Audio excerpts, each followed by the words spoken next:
Bonjour à tous et bienvenue dans le Grand JT de l'éducation. Tout de suite, le sommaire. Et notre question du jour, comment éduquer nos enfants à une meilleure alimentation alors que les chiffres de l'obésité augmentent chez l'enfant? Eh bien, on se pose la question dans notre Grand JT avec nos invités. Ce sera dans quelques instants. Offrir aux enfants les plus vulnérables l'énergie d'apprendre et de grandir. C'est la mission que s'est donnée la Fondation NJ à travers un volet dédié à la jeunesse et l'enfance. Le délégué général de la Fondation sera avec nous. Enfin, comme chaque semaine, on donne la parole aux enfants et cette semaine, ils nous donnent leur point de vue sur l'écologie. Mais tout de suite, place à l'actualité en bref avec Brandon Warrett. Brandon, bonjour. Bonsoir Virginie, bonsoir à tous. On parle peu d'elles et pourtant elles sont essentielles à la réussite de la scolarité de nos enfants. Les ATSEM, les agents territoriaux spécialisés dans les écoles maternelles qui œuvrent au quotidien auprès des enseignants. Longtemps appelées les dames de service, les 60 000 ATSEM que compte la France sont composées à 99,7% de femmes. Une journée dédiée à ces agents territoriaux qui assurent chaque jour de nombreuses missions auprès des enseignants pour l'accueil des enfants, l'accompagnement à la cantine ou dans la préparation d'activités scolaires. Même s'ils reconnaissent des évolutions de leur profession ces dernières années, plusieurs collectifs les jugent toujours insuffisantes et appellent à davantage de reconnaissance. Pour mieux faire connaître cette profession auprès des parents notamment, de nombreuses villes ont organisé aujourd'hui des opérations en proposant des ateliers découvertes ou des expositions de Paris à Nice en passant par Bordeaux jusqu'à Lorient. Certains parents d'élèves ne cachent pas leur colère. En cause, eh bien, la participation de collégiens à des ateliers pour découvrir l'univers de la police. Les parents d'élèves du collège Germaine-Tillion, dans le 12e arrondissement de Paris, avaient simplement été informés que leurs enfants participeraient à une demi-journée sportive et citoyenne organisée par l'Éducation nationale et la mairie. Animée par une association de policiers bénévoles, les élèves de 5e ont découvert les techniques d'intervention des forces de l'ordre. Ils ont participé à un parcours d'obstacles en endossant l'uniforme de CRS. Ils ont également été invités à utiliser des pistolets laser dans un stand de tir. Les policiers bénévoles ont également appris aux collégiens à utiliser des menottes, des ateliers qui ont choqué une majorité d'élèves comme leurs parents. En octobre dernier, ces mêmes ateliers avaient provoqué une levée de boucliers dans un collège de Seine-Saint-Denis. Un lycée a annulé sa semaine de l'égalité qui devait avoir lieu début mars après la mobilisation d'un collectif de parents. Effectivement, ça se passe à Pont-Sainte-Maxence dans l'Oise. L'institution Saint-Joseph du Moncel avait prévu plusieurs ateliers pour ce dispositif autour de l'égalité. Mais certains parents d'élèves sont montés au créneau lorsqu'ils ont pris la connaissance du programme du lundi consacré à la découverte des thématiques LGBTQIA+. L'initiative a rapidement été dénoncée par le collectif Parents Vigilants, un groupe affilié au parti Reconquête d'Éric Zemmour, qui ont appelé les parents à protéger leurs enfants. Des revendications emportées notamment par l'une des responsables de Reconquête dans l'Oise, Julie Roussel, mobilisée, dit-elle, contre la semaine de propagande. Sur Twitter, la responsable politique s'est mobilisée devant l'établissement en distribuant des tracts. Face à la polémique, la direction a décidé de reporter cette semaine de l'égalité à une date ultérieure. Une tribune publiée dans le journal Le Monde alerte sur le risque d'un retour à une éducation coercitive de nos enfants. Ils sont chercheurs, psychologues, pédiatres ou encore médecins. Un collectif de 280 professionnels de l'enfance vent debout contre les stratégies répressives d'éducation de nos enfants préconisées par de nombreux spécialistes. Des méthodes jugées peu efficaces, voire contre-productives selon cette tribune. Au cœur de ces contestations, la pratique du time-out, notamment prônée par la psychologue Caroline Goldman, qui consiste à mettre à l'écart l'enfant généralement dans sa chambre pour un temps limité. Dans cette tribune, le collectif affirme qu'en plus d'augmenter l'anxiété de l'enfant et d'aggraver ses problèmes de comportement, l'éducation répressive dont la punition fréquente ne lui enseigne pas le bon comportement. Et on termine, Brandon, ce journal par une page internationale. Des enfants ukrainiens déportés illégalement par la Russie ont pu enfin rentrer chez eux. Ils avaient disparu depuis plusieurs mois. 17 enfants de la région de Kherson, dans le sud de l'Ukraine, ont été rapatriés à Kiev cette semaine par l'organisation humanitaire Save Ukraine. Enlevés à leur famille, ils avaient été pris dans ce qui semble être une vaste opération de l'armée russe destinée à russifier les enfants d'Ukraine. Ces déportations illégales avaient valu à Vladimir Poutine il y a quelques jours un mandat d'arrêt de la Cour pénale internationale de La Haye pour sa responsabilité dans des crimes de guerre. Depuis le début de l'invasion russe en Ukraine, le 24 février 2022, 16 226 enfants auraient été déportés selon les autorités ukrainiennes, dont plus de 10 000 localisés en Russie ou sur des territoires occupés. Parmi eux, seuls 308 enfants ont été à ce jour rapatriés sur le sol ukrainien. Merci Brandon. Comment éduquer nos enfants à une meilleure alimentation? On en parle avec le docteur Food et le docteur Colin.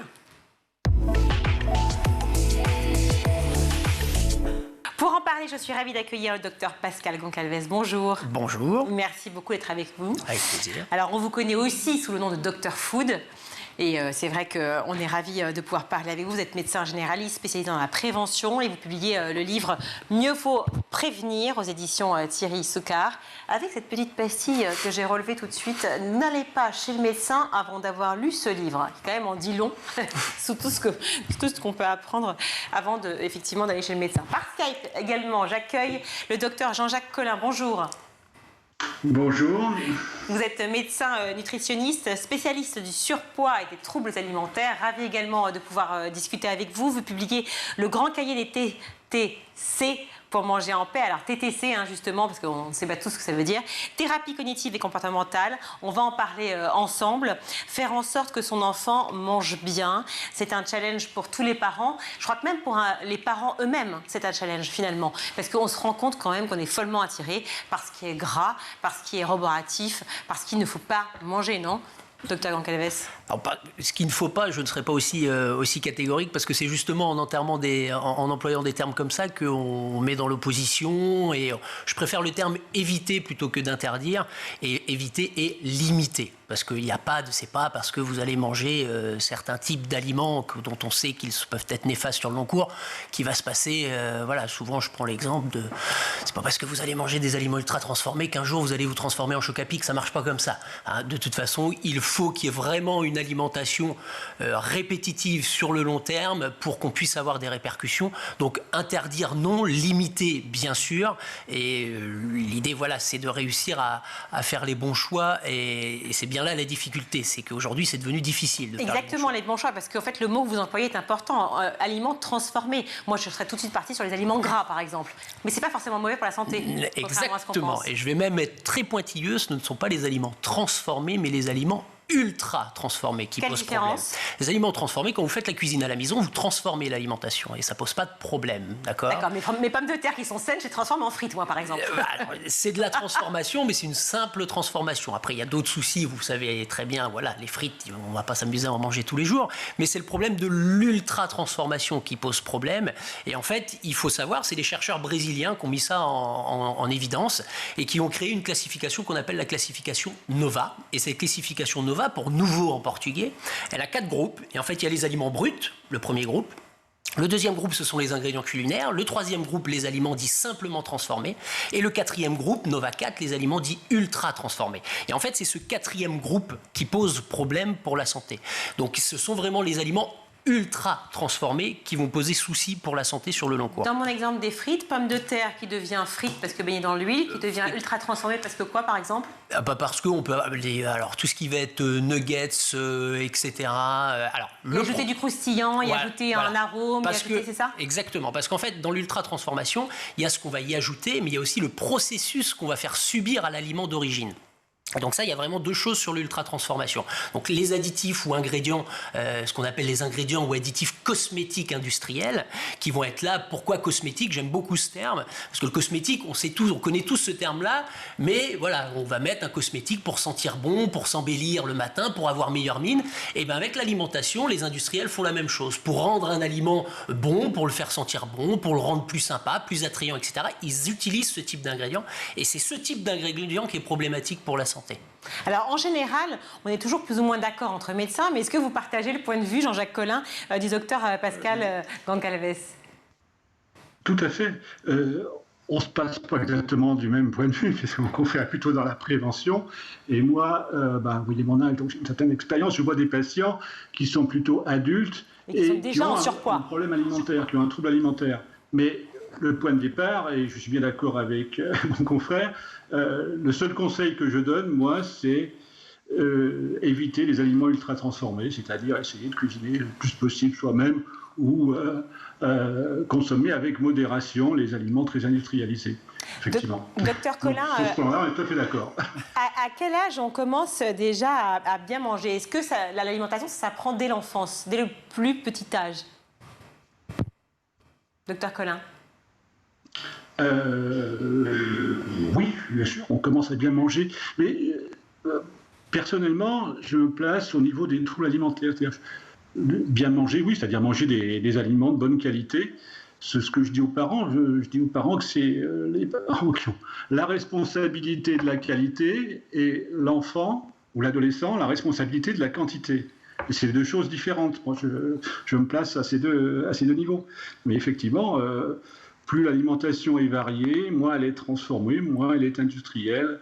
Dès le plus jeune âge, mieux c'est pour la santé. Je pense qu'on est d'accord tous les deux absolument là-dessus. Docteur Goncalves, quand en fait, on devient parent, on a la responsabilité aussi d'éduquer finalement nos enfants à une bonne alimentation? Oui, alors oui, et surtout, alors moi je m'amuse, on n'a pas beaucoup de temps malheureusement en consultation, mais c'est une des questions que je pose systématiquement aux enfants pour cibler un petit peu l'alimentation. Je demande, tu as mangé quoi ce matin au petit déjeuner? Et le petit déjeuner, c'est un repas qui peut être difficile à ce qu'il ne soit pas ultra transformé, parce qu'en fait il y a beaucoup de choses, il y a la rapidité du matin, j'ai pas le temps, etc. Et c'est vite. Et quand en général on me donne un petit déjeuner idéal, j'ai envie de dire, bon, sur le reste je suis à peu près. La première question, je lui dis, bon, effectivement, toi tu as pris quoi ce matin au petit déjeuner? Ma deuxième question c'est, et vous, madame, vous avez pris quoi ce matin au petit déjeuner? Et j'insiste souvent pour dire, un enfant ça n'obéit pas, un enfant ça imite.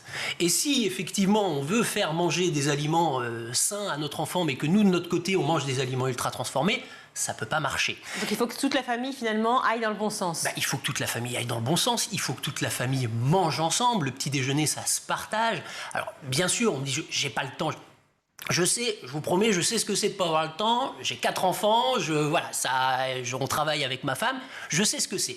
Mais c'est vraiment des moments où le petit déjeuner, on est ensemble et puis on partage tous la même chose et à partir de là, les enfants, ils imitent. Mais de dire à un enfant, voilà, et puis lui, qu'est-ce qui est bon ou pas bon, il n'est pas capable. C'est à nous de lui faire découvrir les goûts, c'est à nous de l'aider et de le guider. Mais il est guidé quand il voit ce que nous mangeons, tout simplement.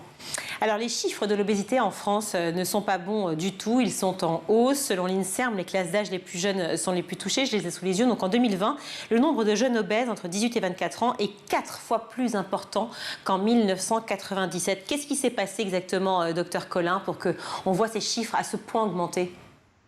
Justement, c'est un problème puisqu'on est en 4e plan PNNS. Le premier est commencé en 2001 et apparemment, il semblerait que ces plans soient un échec. Alors, mon idée personnelle au niveau comportemental, c'est que plus on essaye de contrôler l'alimentation, plus on oublie qu'on a des systèmes de régulation naturelle, c'est-à-dire respecter ses sensations, c'est-à-dire sa faim, son envie de manger, sa satiété, son rassasiement et son plaisir alimentaire. Et ces systèmes sont en eux-mêmes régulateurs, c'est-à-dire que en respectant ces sensations, on mange à peu près ce dont on a besoin. Alors ça, docteur, c'est dans un monde assez joli et meilleur, dans un vrai monde où on a l'inflation, le Covid, la guerre, les manifestations, les enfants qui sont stressés et l'angoisse. Moi, maman, mon enfant, mon entourage, on se jette sur le chocolat, on se dit on a envie d'aller faire un petit gâteau pour essayer de se donner le moral, de faire des crêpes. Enfin, c'est assez naturel et finalement on se rue sur l'alimentation. Est-ce que c'est un comportement très classique? Alors, non seulement c'est naturel, mais c'est bénéfique, c'est-à-dire que l'alimentation sert aussi à réguler des émotions, sert aussi à se réconforter. Et c'est la lutte contre cette attitude qui est antinaturelle. En fait, vous avez envie de vous réconforter, vous mangez un morceau de chocolat. Si vous dégustez votre morceau de chocolat, vous n'aurez pas besoin d'une tablette pour vous réconforter. Le plaisir du morceau va suffire. Une fois que vous serez réconforté, vous allez passer à autre chose et il n'y aura pas de souci. C'est lutter. Si vous vous dites « il ne faut pas que je mange du chocolat », là, vous allez avoir envie d'en manger, et quand vous allez trouver une tablette, vous risquez de la finir. Donc c'est plutôt un problème comportemental à ce niveau-là. Mais c'est tout à fait normal de manger quand on a des émotions désagréables, manger pour se réconforter. C'est quelque chose, il faut comprendre, c'est quelque chose de physiologique.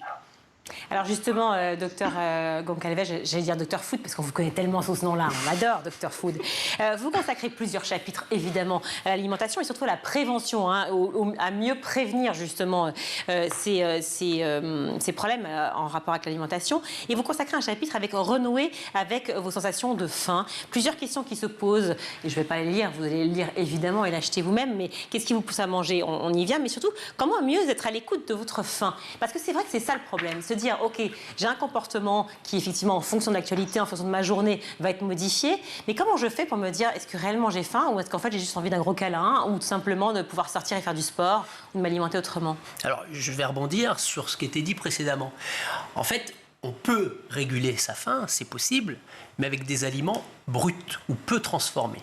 Donc ça veut dire brut, on est d'accord, fruits, Ouais, légumes. Oui, les fruits, les légumes, vous pouvez avoir des fruits secs, vous pouvez avoir du vrai chocolat, ça peut être simplement transformé, des fruits à coque. C'est pas transformé etc. le chocolat? C'est simplement transformé, ce n'est D'accord. pas ultra transformé. Mais vous pouvez avoir du chocolat. La difficulté avec l'ultra transformation, c'est ce que j'explique dans ce livre, c'est que quand on pense ultra transformation, on est tous là à faire malbouffe, fast-food, soda, Oui. point. Mais en fait, vous avez de la moutarde ultra transformée, vous avez du vinaigre balsamique ultra transformé, vous Alors avez de comment la on soupe distingue ultra transformée. justement un pot de moutarde? On prend l'exemple typique d'un pot de moutarde. On a ces moutardes qui sont très chères, soi-disant artisanales, etc., etc. Celles-ci sont peut-être moins transformées qu'une moutarde très classique de supermarché qui sera moins chère que d'autres. Alors, l'exemple de la moutarde, je vais prendre la soupe. La soupe, c'est quand même voilà, l'aliment par excellence qu'on pense santé, ligne, etc. Et quand vous regardez dans la soupe, faire une soupe, quand on a fait une soupe à la maison, voilà, on a des légumes, on va mettre un peu d'eau, etc. On va faire son potage ou son velouté. Quand on va être dans la grande distribution, on va utiliser des additifs, on va surtout mettre un peu plus d'eau parce que ça coûte moins cher. Voilà, donc si on raisonne en industriel. Mais l'eau, c'est pas mauvais. Non, c'est pas mauvais, mais on va rendre la texture avec de l'amidon, avec d'autres choses pour rendre un petit peu plus de goût, des extraits pour donner du goût à cette soupe. Donc, faire une soupe de légumes sans légumes. Où je voulais en venir, c'est que quand on parle de réguler sa faim, il est possible de réguler sa faim avec des aliments pas transformés, peu transformés, mais avec des aliments ultra transformés. Il faut imaginer que des aliments ultra transformés, ça se trouve pas dans la nature. Ce sont des ingénieurs, ce sont des hommes en blouse blanche qui ont constitué ça, qui ont fait en sorte, qui ont fait goûter à plein de personnes, qui ont dit c'est ça qui va leur faire en manger plus, c'est ça qui va les faire acheter plus. Et quand vous mettez la main dans le paquet ou dans le sac et que vous pouvez pas vous arrêter, c'est pas parce que vous êtes faible, c'est pas parce que c'est de votre faute, c'est parce que ça a été conçu pour, ça a été fait pour ça. Et donc c'est très difficile de respecter ces signaux de satiété quand on mange mal en fait. C'est ça, parce qu'en fait, ça rend addict. Exactement. C'est ça. Trop salé, trop sucré, trop poivré, enfin bref. C'est la qualité de l'alimentation qui doit être la base. Avant de me préoccuper de la quantité, etc., d'abord la qualité. Si je mange mieux, automatiquement, je mangerai moins. D'accord, c'est ça qu'il faut vraiment avoir en tête. Est-ce que c'est parce qu'il y a eu trop de transformation justement de l'alimentation qu'on a détecté de nouvelles maladies ou en tout cas dérangements qui sont comme l'allergie au gluten ou tout ce type de manifestations qu'on peut découvrir davantage en ce moment? Alors ça peut, tout ce qui est intolérance au gluten, on suppose que c'est ce qu'on a fait subir aux céréales par rapport à il y a plusieurs années, qui fait qu'aujourd'hui on peut savoir de plus en plus de personnes qui sont intolérantes au gluten et pas la maladie cœliaque est une maladie complètement qui est très grave. Voilà. Oui. C'est complètement différent. Mais en fait, c'est ce qu'effectivement on a fait subir. Et je rebondissais, on parlait du PNNS tout à l'heure. Effectivement, ce qui est problématique quand on voit les chiffres, c'est qu'on se dit, bah mince, on fait plan après plan et ça continue de grimper. Il y a un problème quelque part. Il y a quelque chose qu'on a loupé, qui ne va pas. Et moi, ce quelque chose, je pense qu'il y a une grande part où il manque tout simplement une éducation.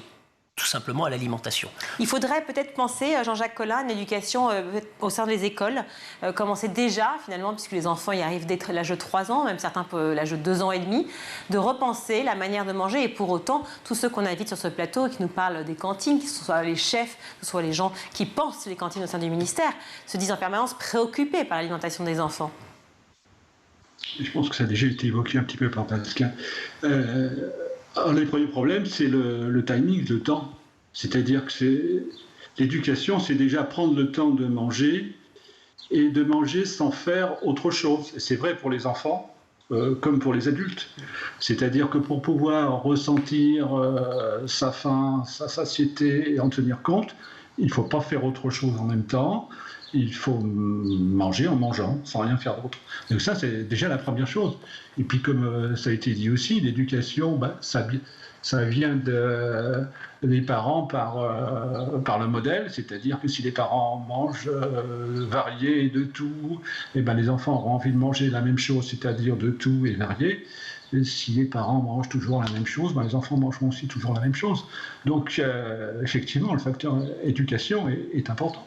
Et on parlait aussi de la malbouffe tout à l'heure. On va quand même l'évoquer parce que ça préoccupe tout le monde. Et puis c'est quand même un mot qui revient souvent dans la bouche à la fois des parents, des enfants, mais aussi des journalistes que nous sommes. Donc la question, enfin les médecins que vous êtes, la question c'est de se dire, est-ce que c'est une fausse impression que les plats tout faits semblent être presque finalement moins chers, plus accessibles que les produits bruts qu'on peut trouver chez les petits commerçants? Docteur Collin. Je pense que c'est une impression quand même. Hein.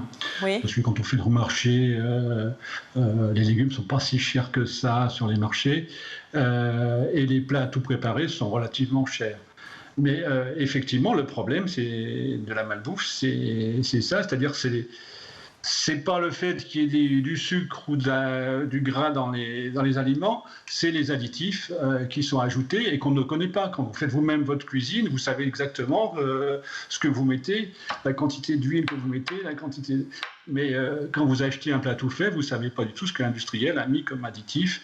C'est souvent ces additifs quand même, notamment beaucoup des effets hormonaux divers. Et c'est là où je trouve le problème, on est bien... entièrement d'accord sur ce plan-là. Des additifs qui peuvent être vecteurs de maladies graves ou pas, docteur Foudeux? Alors, il y a les additifs, mais il y a ce qu'on fait, je le redis, ce qu'on fait vraiment subir à l'aliment quand on les dégrade complètement par des procédés industriels. Il y a les additifs, les ingrédients qu'on va ajouter, et ce qu'on fait subir à l'aliment brut. Oui, on sait, aujourd'hui, ça fait une vingtaine d'années, on a de plus en plus d'études qui montrent que sur le long terme, quand on a une alimentation riche en aliments ultra transformés, on est plus à risque d'avoir du surpoids, du diabète, de l'obésité. Et il y a même une étude qui a tout simplement conclu qu'on augmentait son risque de mortalité. Avec des problèmes cardiaques aussi, non? Et des problèmes cardiovasculaires aussi, exactement. Oui, surtout ce type d'aliments. Je voudrais juste rebondir sur votre question précédente. Le problème, entre guillemets, c'est pour ça qu'il faut vraiment remettre une éducation et essayer d'inciter les enfants dès le plus jeune âge à recouvrir les goûts, à prendre goût à la cuisine, etc. Parce que vous parliez de plats pré-préparés, tout est dans le nom en fait, c'est pré-préparé. J'arrive, je le mange, point. Quand je vais acheter des légumes, il va falloir prendre le temps de le cuisiner et de faire un minimum d'efforts, entre guillemets. Mais il faut quand même avoir conscience que ce minimum d'efforts, c'est peut-être le faible prix à payer pour que nos enfants aient encore, dans quelques années, la possibilité de manger des fruits et des légumes, parce que si on continue comme ça, on va dans le mur de toute façon. Donc voilà, un des gros problèmes, c'est ça, c'est qu'on veut tout de suite, on n'est plus patient. Et voilà, on se retrouve avec les plats pré-préparés qu'il suffit de manger tout de suite et de réchauffer tout de suite. Et on en perd l'instant du repas convivial et de préparer à manger, etc. Et puis on parle des familles aussi qui n'ont pas la chance de pouvoir manger ce qu'ils veulent tout le temps, qui sont effectivement, et elles sont très nombreuses, à ne pas avoir effectivement les ressources suffisantes pour acheter effectivement des fruits et légumes qui coûtent quand même très cher aujourd'hui. Très clairement, c'est quand même excessif. Alors tous les prix ont augmenté partout avec l'inflation. Enfin, les fruits et les légumes, ça fait quand même longtemps que ça devient presque inaccessible. Comment faire et quel est le rôle justement de l'école et de la fameuse cantine, puisque certains enfants mangent finalement presque un repas par jour. Encore faut-il le rappeler.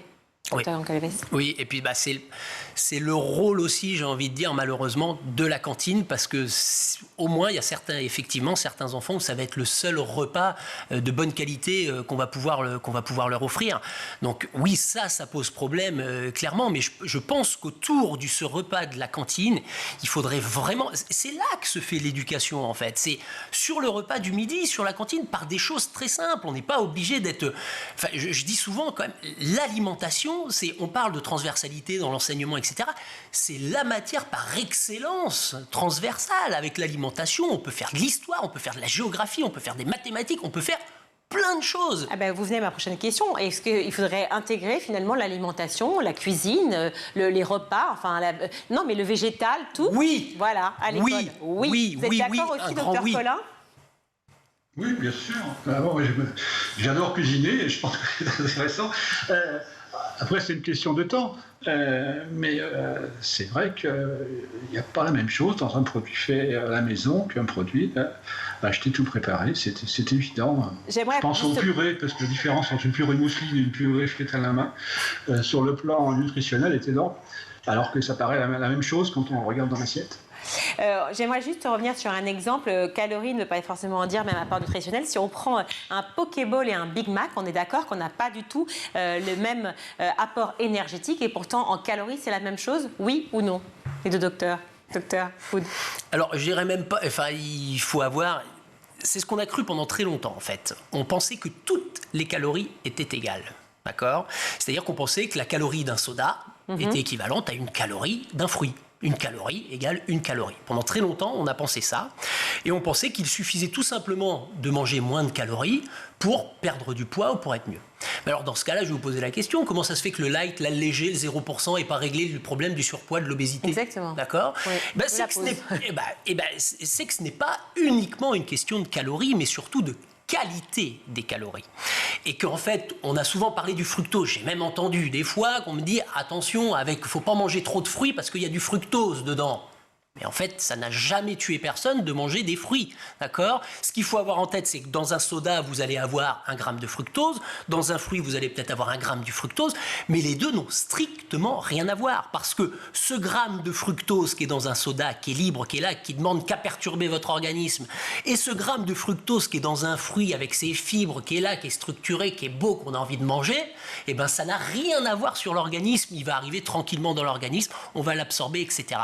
Et c'est la qualité des calories dont on ne savait pas il y a quelques années encore et maintenant qu'on découvre. Et on a même montré, et j'en terminerai là, qu'à calories égale ingérées, si on mangeait des aliments ultra transformés, eh ben on prenait plus de poids que quelqu'un qui mangeait des aliments peu transformés, à calories égales. Oui, ce qui paraît logique. Et il y a aussi cette dernière question, parce qu'on a malheureusement on manque de temps, mais c'est aussi l'association peut-être des aliments, non, qui joue. Est-ce qu'on peut associer constamment, par exemple, protéines et féculents? Est-ce qu'il faut faire justement, peut-être par moment, un peu attention et avoir une alimentation plus équilibrée en termes de protéines, légumes ensemble et féculents et légumes ensemble?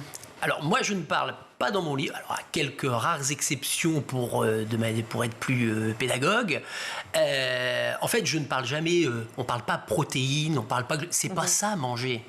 On mange des aliments, on mange pas des nutriments. On veut tout, là, on veut rendre de la science dans tous les aliments. Attention, qu'est-ce que j'ai dans... Non! Reprenons les choses simples, il faut raisonner en catégories. Produits végétaux, produits animaux. Au sein des produits végétaux, il y a les céréales, les fruits, les légumes, les légumineuses, les fruits à coque. Sortez des...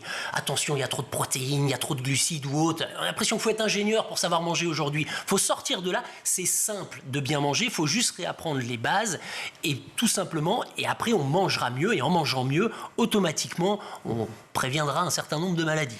Docteur Callin, je rappelle que vous avez publié le grand cahier des TTC pour manger en paix, donc les thérapies cognitives et comportementales. Donc c'est quoi exactement et en quoi elles influent justement sur l'alimentation? Alors, dans ce cahier, je parle de thérapie comportementale, mais pas que ça. Je parle surtout au début, de ce dont on a parlé déjà maintenant, des sensations alimentaires. C'est-à-dire, l'idée, c'est que nous avons en nous des systèmes qui permettent de réguler notre alimentation, à condition de ne pas prendre des aliments trop transformés, comme ça vient de dire. Et l'idée, c'est de cultiver ce système, c'est-à-dire prendre le temps de manger, justement, prendre le temps d'écouter ses sensations pour savoir quand est-ce qu'on a faim, quand est-ce qu'on a envie de manger, quand est-ce qu'on a moins faim, quand est-ce qu'on a plus faim du tout et qu'on est rassasié. Et puis ensuite, accepter d'utiliser aussi de temps en temps son alimentation pour autre chose que pour se nourrir, c'est-à-dire pour gérer ses émotions, comme on vient de dire, pour être aussi en société, pour partager avec d'autres. Et ça, c'est pas du tout un problème non plus. Et puis après, il y a tous les facteurs qui interviennent dans les troubles alimentaires, donc qui sont des facteurs émotionnels. S'ils prennent un pas important, donc je propose des exercices avec des exercices de pleine conscience et de thérapie comportementale et cognitive pour essayer de progressivement d'y remédier.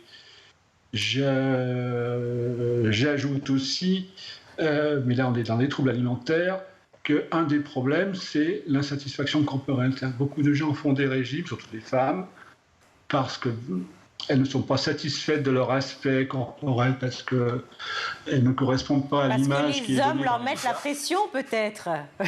Et là, c'est vraiment une autre émission. Et là, c'est important justement de travailler là-dessus aussi, parce qu'effectivement,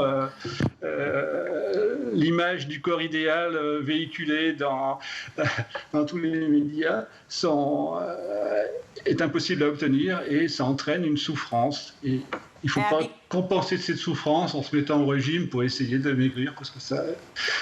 Avec plaisir. On en parle souvent justement, notamment à l'école, vous l'imaginez bien, avec les adolescents, de ce culte du corps, en tout cas de ce qui se passe sur les réseaux sociaux et de ce que les enfants, en fait, nos adolescents y trouvent. Merci beaucoup. C'est un sujet... On en parlera avec joie une autre fois. Merci beaucoup, Dr Collin, d'avoir été avec nous. Je rappelle que votre livre, Le Grand Cahier des TTC pour manger en paix, est disponible. Ainsi que Dr Pascal Goncalves, merci beaucoup d'avoir été avec nous, alias Dr Food, les bons conseils d'un médecin de famille pour échapper aux maladies. Parce que oui, effectivement, bien se nourrir, c'est aussi échapper à des maladies graves, et on le sait, pour éviter d'aller chez le médecin que quand on est malade, mais justement pour réfléchir avant à tout ça et de se dire mieux prévenir que guérir. On connaît la phrase. Merci mille fois d'avoir été avec nous tous les deux. Ce livre est publié aux éditions Thierry Soucard. Merci. On marque une pause et on se retrouve.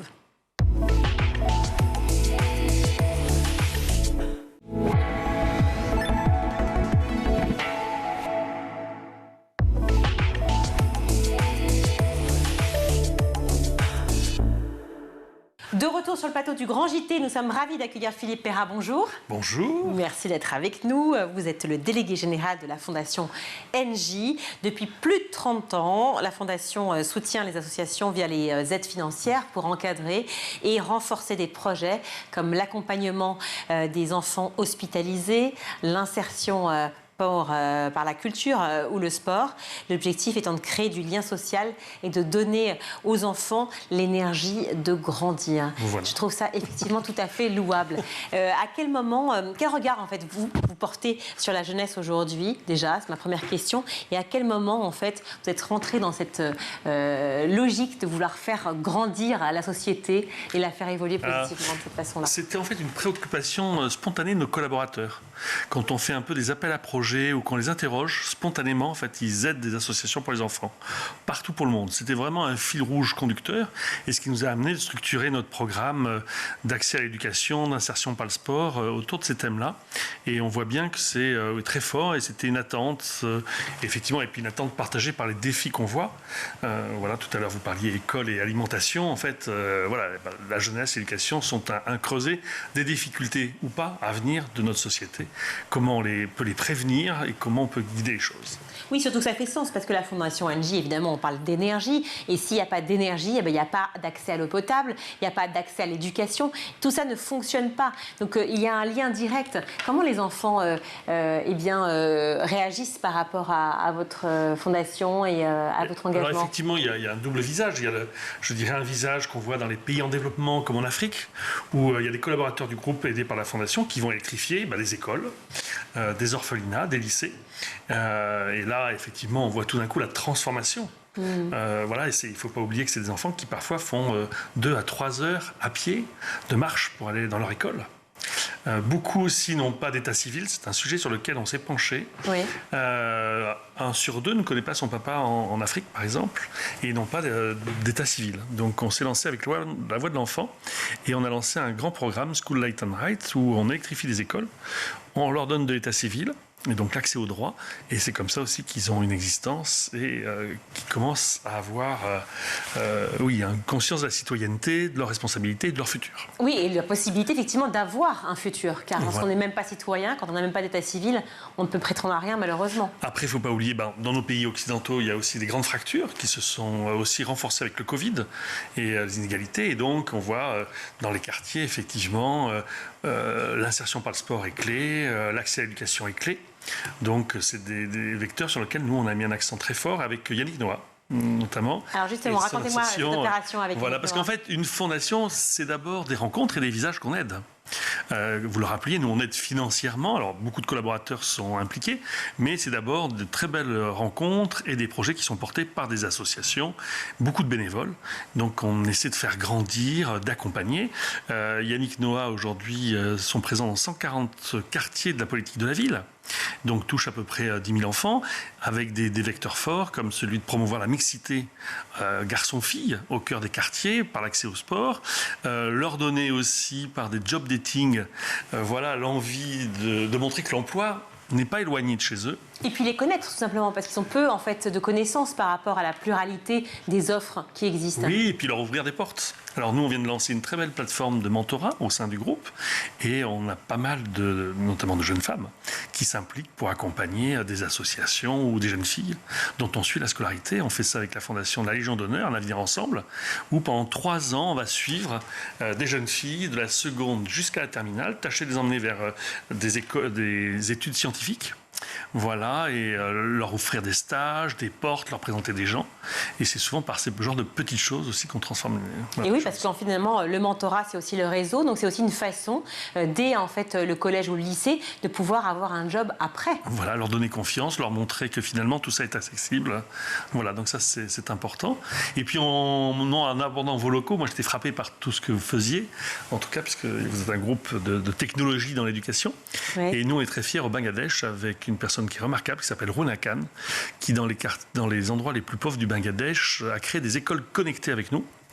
Et donc les élèves de ces zones les plus défavorisées suivent les cours de professeurs de la capitale. Et on s'est aperçu au bout d'un an qu'il y avait 30% d'amélioration des résultats. Et donc ces enfants, une fois qu'ils étaient désenclavés grâce à la technologie, eh bien progressaient, s'ouvraient plus et se connecter. Donc, est-ce qu'on pourrait transposer ce modèle ici en France pour toutes les zones qui sont un peu reculées, toutes les zones rurales qui justement n'ont pas accès, où la difficulté c'est de pouvoir emmener les enfants à l'école le matin? Oui, alors souvent c'est aussi, on l'a vu avec le confinement, c'est les doter d'un ordinateur. Exactement. Puisqu'aujourd'hui de plus en plus, pour trouver des stages, pour se connecter, il faut avoir un ordinateur. Donc, et du réseau. Et du réseau. Alors on fait ça avec la fondation Break Poverty, très belle fondation qui s'occupe de lutter contre le décrochage, justement, et qui a identifié ces causes comme une des causes finalement de rester dans la pauvreté. Et donc il faut casser ces cycles vicieux pour en sortir. Et faire un cercle vertueux. Voilà. Vous avez des questions. Justement, il y a environ 110 000 jeunes qui décrochent, qui sortent sans diplôme chaque année en France. Oui. Justement, quels sont les projets que vous menez, notamment dans les années à venir, pour ces jeunes? Alors il y a des acteurs qui sont structurés, comme la fondation C'est Possible. Et là, c'est vraiment par zone géographique, avec des rectorats, de s'atteler aux causes, de suivre, d'offrir des stages, et de faire du travail vraiment de terrain et de proximité. Et qu'est-ce qui a changé avec le dispositif du numérique, notamment depuis la crise sanitaire pour ces jeunes? C'est justement la fracture numérique, soit accélère l'inégalité, puisqu'on n'y a pas accès, soit au contraire va permettre de lutter contre. Voilà, donc tout l'accès qu'on fait avec la voix de l'enfant, avec Break Poverty, de doter les enfants d'ordinateurs ou de tablettes. Le développement du numérique est très très important aujourd'hui, on le voit, on dit que d'ici 2030, alors 2030 ça paraît très loin, c'est pas du tout loin, c'est dans 7 ans. C'est demain, oui. C'est vraiment demain. Et nous, on a une stratégie industrielle, pour nous, par exemple les investissements, 2030 c'est vraiment demain. Exactement, 85% des métiers seront des métiers du numérique. Oui. Donc si vous êtes au plein cœur avec la fondation NJ, effectivement, de ces métiers-là, est-ce que vous poussez aussi, est-ce que c'est une voie, une porte extrêmement formidable pour ces enfants dans l'apprentissage? On aide pas mal d'associations qui aident les filles à faire du codage. Oui. Ça, c'est très important aussi pour les métiers, pour les ramener vers les filières scientifiques. Donc, on fait ça avec MS Factory, on fait ça en Afrique. Et on voit bien qu'on fait ça avec l'école 42 du Havre. Voilà, et donc on voit que c'est un vecteur qui est assez important. Comment vous sensibilisez les jeunes face aux enjeux environnementaux, justement, avec l'énergie? C'est un sujet qui fait beaucoup l'actualité aujourd'hui. Alors effectivement, dans le champ philanthropique, il y a eu beaucoup de budgets qui sont mobilisés sur les questions d'éducation, d'emploi, de formation. Et effectivement, on voit que la biodiversité est un peu un parent pauvre et qu'aujourd'hui, on est confronté à un double défi. Le réchauffement climatique est une évidence aujourd'hui pour nous, complètement partagé par tout le monde, on en voit les effets concrets. Bien sûr. Mais la biodiversité est tout aussi importante, mais plus discrète. Quand toute une série d'espèces disparaissent, on ne les voit pas disparaître, mais c'est des cathédrales du vivant qui s'effondrent. Et ça, il faut absolument... Et c'est deux faces très liées, puisque la biodiversité nous aide à lutter contre les effets du réchauffement climatique. Voilà, et donc il faut aussi sensibiliser les enfants à toutes ces questions, biodiversité et éducation aux sciences.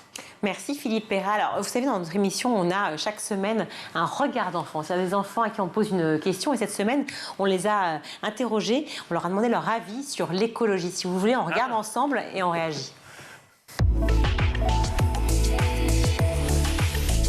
En fait, c'est un environnement adapté pour les êtres vivants, comme les forêts tropicales, les banquises, les forêts, les mers, les océans, la plaine. Alors ce que je fais pour l'écologie, c'est trier mes déchets. La poubelle marron, c'est tout ce qui est nourriture. La poubelle verte, c'est tout ce qui est carton, c'est tout ce qui est feuilles. La poubelle jaune, c'est tout ce qui est plastique. J'ai une poubelle jaune pour mettre les papiers, les cartons et la poubelle noire pour le reste. Il y a le symbole du recyclage avec les 3 flèches. Dans mon collège, on a aussi 2 poubelles dans chaque salle. C'est le geste écologique qu'on fait. On a la poubelle jaune et la poubelle noire. Chaque fois qu'on sort d'une pièce, il faut éteindre la lumière. On fait en fin de septembre une journée nettoyant la nature. Il faut pas du tout prendre de l'eau parce qu'après ça gaspille de l'eau pour rien. Mais il faudrait au moins faire 1 ou 2 fois par mois, comme ça, suffisant. Il faut déjà qu'il y ait plus de chansons.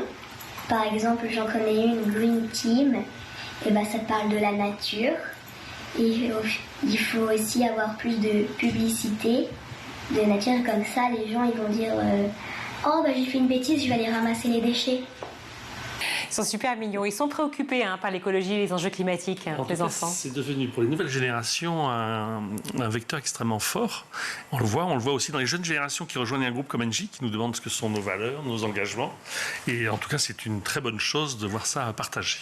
Merci beaucoup Philippe Perrat d'avoir été avec nous. Je rappelle que vous êtes le délégué général de la Fondation NJ. On était ravis de pouvoir discuter avec vous et de vous recevoir dans le Grand JT. Vous voulez ajouter quelque chose ? Non, merci. En tout cas, chaque année, on accompagne à peu près 25 projets qui changent, on l'espère, la vie d'enfants. Et en tout cas, bravo pour ce que vous faites et pour sensibiliser nos téléspectateurs. Mais nous sommes ravis de pouvoir justement être la voix de tout le monde de l'éducation et de pouvoir vous recevoir ici. Merci à vous. Et tout de suite, on va retrouver Malika Ménard dans Souvenirs d'écolier. Cette semaine, elle reçoit l'humoriste Cartouche. Si tu veux bien, on va s'intéresser à la dernière partie de l'émission. Déjà ? Oui. Ça fait un moment que tu n'es plus à l'école, mais tu as 2 filles. Ouais. Elles y sont toutes les 2 ? Non, la dernière. La dernière ? Ouais, la grande a décidé d'arrêter. Donc la grande a 18 ans. Ouais. Et la plus petite ? 13. Et donc du coup, toi, elle est en quelle classe ? 13, la petite, ouais. Elle est en 3e. Quel regard, toi, tu portes sur l'école d'aujourd'hui ? Alors, elle est dans une école internationale où tous les cours sont en anglais. Ok. Et je trouve ça hallucinant de facilité pour elle. Elle a 17 de moyenne, alors que le français est en anglais, que les maths sont en anglais, que tout est en anglais. Et je trouve ça hallucinant, quoi. Et la plus grande, elle n'était pas allée dans cette même école ? Non, elle a fait une privée, mais elle s'ennuyait. C'est quelqu'un qui était... c'est vraiment l'artiste aussi, une artiste, je crois, qui a envie de se chauffer avec les gens dehors. Elle veut créer, elle a plein d'images, elle veut réaliser. Donc elle n'a pas voulu passer son bac. Elle s'est dit non, ça ne me servira à rien. Et toi, t'es OK ? À un moment donné, même si tu n'es pas trop OK, tu n'as pas le choix. Ou alors tu vas aller en conflit. Parce que c'est une décision... mûrie, profonde chez elle. Donc tu peux pas... faut pas l'empêcher. Le projet de vie est là, le projet professionnel. En tout cas, le projet de ne pas aller au bac est là. Après, le reste... Alors, en tant que père, tu es toujours Mais tu lui dis quoi ? Tu lui dis t'assumes, tu dois payer maintenant ton loyer ? Son loyer, elle est chez sa maman, mais je lui dis oui, t'assumes, bien sûr.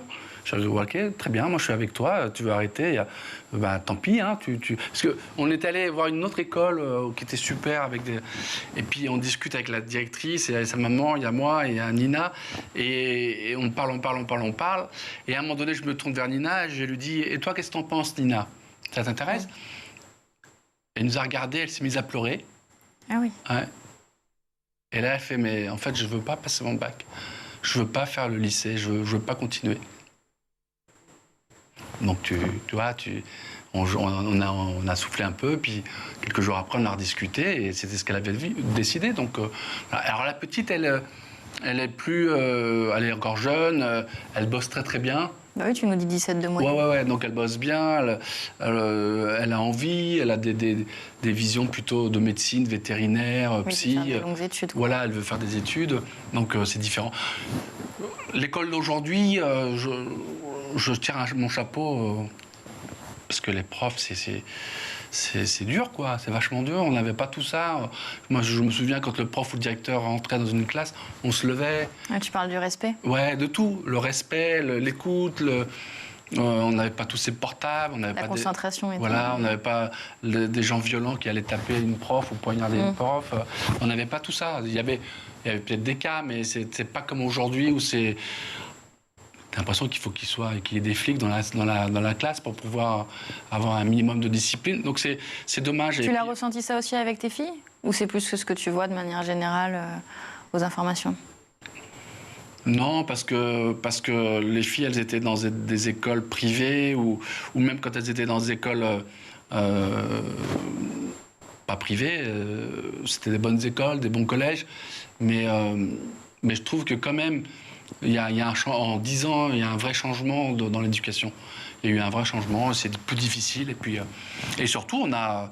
voilà, la société est plus violente, donc ça se répercute dans les écoles, dans les classes. Qu'est-ce qu'il faudrait améliorer, selon toi?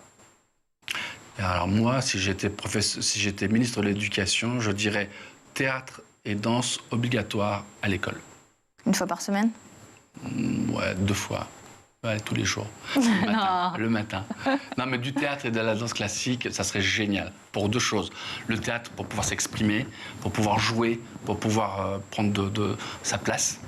Et la danse classique, pour connaître son corps, ressentir son corps et voir le corps des autres, travailler, danser et respecter. De toute façon, la danse, pour s'approprier son corps et s'accepter. Et puis voir les garçons aussi avec les filles. Et pas de se faire comme ça, puis après ça dérape, ça dégénère, un truc pas cool.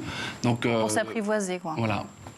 Ça serait pas mal. Et puis surtout, peut-être un peu moins d'élèves. Et puis, voilà, quand il y a des gamins qui harcèlent d'autres gamins, faut les sortir.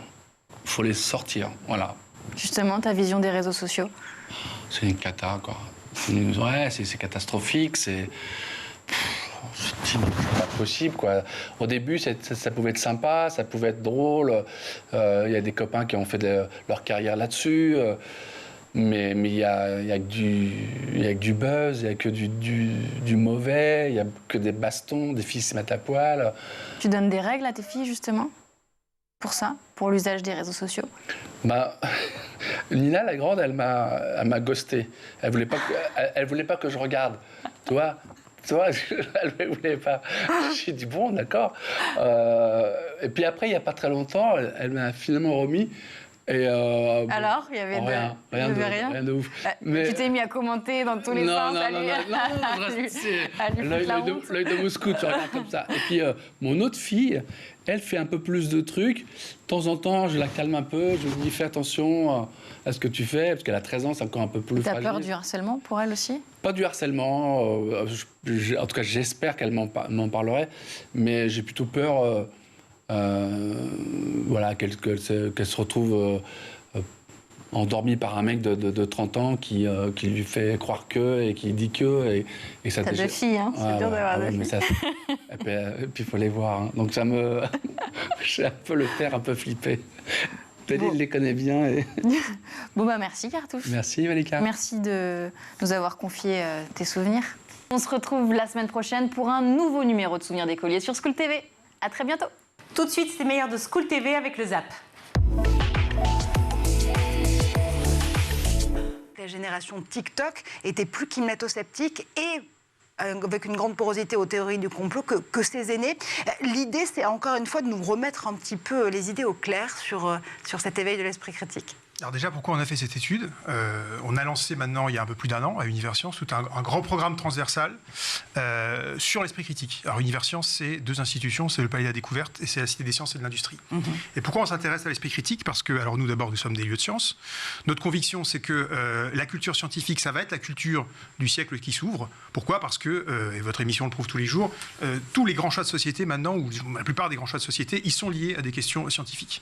Et comment est-ce qu'on peut se prononcer sur le véhicule autonome? Comment est-ce qu'on peut se prononcer sur la crise climatique si on n'a pas le bagage scientifique minimal pour savoir ce que c'est qu'un algorithme, savoir comment fonctionne le climat, etc. Donc notre conviction, c'est d'abord une importance cruciale de la culture scientifique, qui est vraiment la nouvelle culture générale. Et puis dans cette culture scientifique, il y a une composante qui est l'esprit critique. Alors l'esprit critique, c'est quoi? Si vous regardez sur Google, qui parfois dit des choses vraies, vous trouverez plein de définitions différentes. L'esprit critique, c'est la capacité à penser par soi-même, à penser librement, et savoir aussi interroger ses présupposés. C'est pas simplement savoir, c'est savoir pourquoi ce que je sais est vrai et pourquoi c'est juste. Ouais. Et ça, c'est ce qu'on fait nous dans nos lieux tous les jours, en apprenant par exemple la démarche scientifique, qui n'est pas la seule voie d'accès, mais qui est une voie d'accès à l'esprit critique. Et ça fonctionne aussi, la démarche scientifique, quand on veut analyser les médias, quand on veut lire un article. Et adossé à ce programme, on a souhaité savoir justement comment se positionner la population française par rapport à cet esprit critique. Donc on vérifie 3 choses. D'une part, on interroge les répondants sur l'image qu'ils ont de la science et des chercheurs, des scientifiques. D'autre part, comment ils s'informent, notamment sur l'information scientifique, mais pas que. Et puis on allait poser des questions aussi pour voir leur rapport au débat d'opinion. Est-ce qu'ils doutent de leurs propres intuitions ou non? Est-ce qu'ils parlent avec leurs amis pour se faire une idée au travail? Et donc ça permet d'avoir une photographie ou un film, comme dit monsieur, parce que c'est vrai que l'image est, je pense aussi, elle est meilleure. Voilà, cette vaste question de comment est-ce qu'ils s'informent, comment est-ce qu'ils arrivent à comprendre justement le monde qui les entoure. Ouais. Et ce qui ressort déjà, alors vous l'avez dit, c'est des questions qui sont très, très agitées de plein de débats. Il y a parfois un peu ce qui est de l'ordre des paniques morales aussi, pour dire, voilà, les jeunes sont, par exemple, coupés de la science. C'est pas ce qui ressort, par exemple, de notre étude. Déjà, sur l'ensemble des Français, on voit qu'il y a plutôt une grande curiosité scientifique. Ouais. On a une proportion importante de Français. Par exemple, un quart des Français disent que la science est un de leurs centres d'intérêt. Et pour vous donner une idée, c'est au même niveau, par exemple, que l'actualité économique ou que la mode. Donc ça peut être étonnant, mais ça prouve que voilà, il n'y a pas, par exemple, cette coupure qu'on pourrait imaginer. On a aussi un Français sur 2 qui s'informe régulièrement sur des sujets scientifiques. Et puis un nombre aussi important, par exemple, de Français, près de 40%, qui pratiquent des activités scientifiques de temps à autre. On a même allé poser la question, quel type d'activité? 16% disent faire des expériences scientifiques à la maison, avec leurs enfants, ou même simplement entre eux pour essayer de reproduire des phénomènes. Donc voilà, on voit que la réalité est compliquée, et il n'y a pas, comme on l'entend parfois, une rupture, par exemple, des Français avec la science. Sur les jeunes, puisque vous me posiez la question, alors nous, on n'est pas allé titiller les questionner sur, par exemple, est-ce que vous croyez à la Terre plate ou autre, parce que, par ailleurs, nous, on pense que ce type de questions... Que le platisme n'existe pas. J'ose espérer qu'Universcience défend le fait que le platisme n'existe pas. On se méfie de ce genre de questions qui sont aussi un peu parfois des provocations, même si elles sont intéressantes. Et ce qui est intéressant sur notre étude, c'est que, d'abord, on ne voit pas de rupture majeure entre les moins de 24 ans avec le reste de la population sur le rapport à la science. Il y a des petites variations. Mais pas de rupture majeure. Et puis, en revanche, ils sont plutôt plus nombreux dans notre étude que leurs aînés à s'informer sur la science, à aller dans des musées de sciences. Donc, ça ne veut pas dire qu'il n'y a pas de problème. Ça ne veut pas dire, on pourra peut-être y revenir plus tard, qu'il n'y a pas des catégories spécifiques de population qui sont plus à risque. Mais en tout cas, et c'était déjà le cas l'an dernier, on le revoit cette année, il n'y a pas de divorce manifeste, en tout cas selon notre étude, des Français avec la science, pas non plus avec les jeunes. En revanche, et là, ça rejoint effectivement des choses qui pouvaient ressortir, par exemple, dans l'étude que vous citiez. Il y a des modes d'information qui sont très différents. Si vous demandez à l'ensemble des Français comment ils s'informent, ce qui ressort majoritairement, alors je ne sais pas si vous avez, vous, la même vision de votre côté, c'est la télévision et Internet. Voilà. Ça domine de la tête et des épaules. Et donc, entre 2 albums jeunesse ou 2 bandes dessinées, vous dessinez non-stop, en fait. Vous êtes arrivé avec un petit cadeau pour nous, je voudrais qu'on le voit, qui est l'original. Moi, j'ai montré le carnet tel qu'il a été publié. Il est là. Et l'original, il est devant vous. Oui, il est réduit de 10%, mais c'est ce qu'on appelle un facsimilé. C'est ça. Ouais, voilà, en format. Et puis, on se contente de corriger les fautes, mais... il y en a quelques-unes. Puis il en reste peut-être. Mais c'est surtout vu que je fais tout directement au feutre comme un journal intime. C'est ce que je fais en voyage, en fait. J'ai fait chez moi ce que je fais habituellement en voyage, pour me souvenir, pour ne pas oublier, pour marquer les instants. D'où le voyageur immobile du premier. Ouais, c'est ça. C'est pas moi qui trouve les titres. Hein. Mais c'est vrai, c'est l'éditeur. C'est l'éditeur. C'est de bons titres. Mars 2020. C'est là que commence ce carnet. Celui-ci, oui. Le deuxième. Ouais. Le Covid emporte absolument toute l'actualité. Et vous, ça vous énerve un peu. Et vous dites, et pendant ce temps, tout le monde s'en fout de la sécheresse. Parce que vous, votre actualité d'observateur de votre jardin, c'est pas le Covid, c'est la sécheresse. Ouais. Et rebelote cette année, d'ailleurs. C'est vrai. Ouais. Oui, quand on y vit tous les jours, sans être agriculteur ni juste observateur, c'est un peu comme ça que j'ai commencé le premier. C'était pour sensibiliser mon fils, comme mon père avant moi, à nommer déjà les choses, puisque les choses qui disparaissent, les choses qui sont en souffrance, personne ne les remarque. Enfin, la plupart des gens passent à côté, ils vont au boulot. Et donc je voulais pas que mon fils soit partie de ces enfants qui savent pas faire la différence entre un noisetier et un tilleul. On a quand même le sentiment que l'accent est mis aux Pays-Bas sur l'esprit critique, sur l'autonomisation des enfants. Vous me confirmez justement comment vous boostez, comment vous faites en sorte qu'ils deviennent autonomes, tous ces adultes en devenir? Oui, déjà, on est une société qui est très ouverte, on est facile à critiquer l'un et l'autre, soit dans les médias, soit ailleurs. Il y a un nouveau programme dans les établissements scolaires qui a été promu par le gouvernement à La Haye. Ça s'appelle Burgerschap. C'est une sorte de connaissance sur la citoyenneté et ça va assez loin.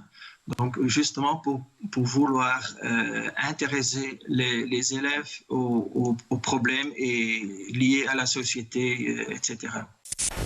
Comment est-ce qu'on peut avoir, une certitude quand on va, encore une fois, essayer de comprendre quelle est la position d'un groupe d'individus sur une question ? On ne peut pas avoir de certitude. On ne peut pas. Ça, il faut en avoir conscience. Moi, j'aime bien prendre la métaphore, lorsque je parle de mon métier, du médecin avec son stéthoscope. On pose notre stéthoscope un peu partout dans l'opinion publique. L'intérêt, et toute la difficulté, c'est de le poser au bon endroit. Il y a des questions que tous les instituts de sondage posent. Parfois, elles sont intéressantes. Parfois, très franchement, on a tendance à les trouver caricaturales. Et puis, on essaie de déplacer notre stéthoscope et on voit ce que ça donne, avec des éléments décalés. Nous, ce qu'on a fait dans ce bouquin, c'est qu'on a déplacé le stéthoscope à différents endroits.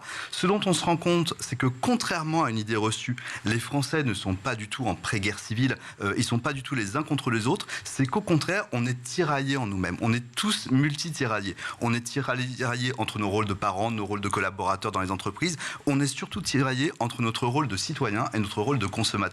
Et ça, c'est quelque chose qui émerge. C'est vrai qu'on a du mal à l'expliquer aussi, et à l'opinion publique et aux entreprises avec lesquelles on travaille, qui ont tendance à croire que finalement il y a une partie de l'opinion qui serait sensible aux enjeux climatiques et une partie qui s'en fiche. Et effectivement, une partie de plus en plus importante qui est sensible à ces enjeux-là. En fait, c'est beaucoup plus compliqué. On est en chacun d'entre nous conscient des enjeux, mais on a aussi nos habitudes et il y a ce qu'on n'arrive pas à faire. On a fait une étude il n'y a pas très longtemps où on allait voir des gens, une étude anthropologique, on allait dans la cuisine des gens. Comment les Français cuisinent chez eux. Alors c'est super, ils nous tiennent des discours sur les AMAP, sur effectivement la manière de cuisiner avec des produits près de chez soi. On ouvre leur tiroir, il y a du Nutella. Mais on a tous ça. Oui, mais maison. Non, même pas maison. Mais effectivement, on est tiraillé entre notre habitude, nos envies de Nutella et l'envie de faire les choses autrement. Et si on n'a pas conscience de ces tiraillements, qu'est-ce qui se passe ? Déjà, on manque d'indulgence. Et quand on manque d'indulgence, on a tendance à se pointer les uns les autres du doigt en disant c'est de la faute de tel groupe. En fait, c'est beaucoup plus compliqué pour résoudre les problèmes face auxquels nous sommes aujourd'hui, notamment sur les enjeux écologiques. Je pense qu'il ne faut pas se pointer du doigt d'autres groupes. Il faut essayer de se dire comment chacun on peut comprendre ce qu'on fait mal et quelles solutions alternatives on peut trouver. Mais c'est plutôt en se regardant soi-même, en regardant soi-même ses pratiques. D'où l'intérêt, effectivement, de ce stéthoscope qu'on déplace pour voir où est-ce qu'on est tiraillé. Excentrique, femme engagée aussi. Oui, et ce depuis toujours. Par exemple, elle transforme le théâtre de l'Odéon quand elle y travaille en hôpital lors de la guerre contre la Prusse en 1870. Quelques années plus telle défend Dreyfus. Elle milite ce qui n'était pas courant à l'époque, on le dit, on le redit quand même. L'essentiel de l'opinion et de la presse était anti-dreyfusarde. Tout à fait. Elle le soutient, elle milite pour le vote des femmes, pour le droit de vote des femmes. Elle joue sur le front pour les soldats lors de la Première Guerre mondiale. Enfin, tout au long de sa vie, c'est une femme engagée aussi. 100 ans de sa disparition et de nombreux événements sont prévus pour les rendre hommage. Oui, ça se passe partout en France, mais alors à Paris, du 22 au 26 mars, il y a un collectif qui s'appelle Sarah dans tous ses états. Allez voir sur le site internet 2023 sarahdanstousssesétats.com. Il y a une multitude d'événements, des pièces, des visites guidées, des projections, des conférences. Et puis il y aura aussi une très belle expo à partir du 14 avril au Petit Palais. Et la femme créa la star, qui retracera entre autres la vie de Sarah Bernhardt et sa carrière. Et on pourra y découvrir aussi peut-être un pan de sa vie qu'on connaît un peu moins, puisqu'elle faisait aussi des sculptures et de la peinture. Donc tout cela, on pourra le voir au Petit Palais, à partir du 14 avril. Je sais que vous souhaitiez parler absolument de la francophonie. Dans quel état se trouve cette francophonie aujourd'hui, Harry? Disons que chaque année, on a de Dag van de Franse Taal, c'est-à-dire la journée de la langue française. C'est au mois de novembre, toujours un jeudi.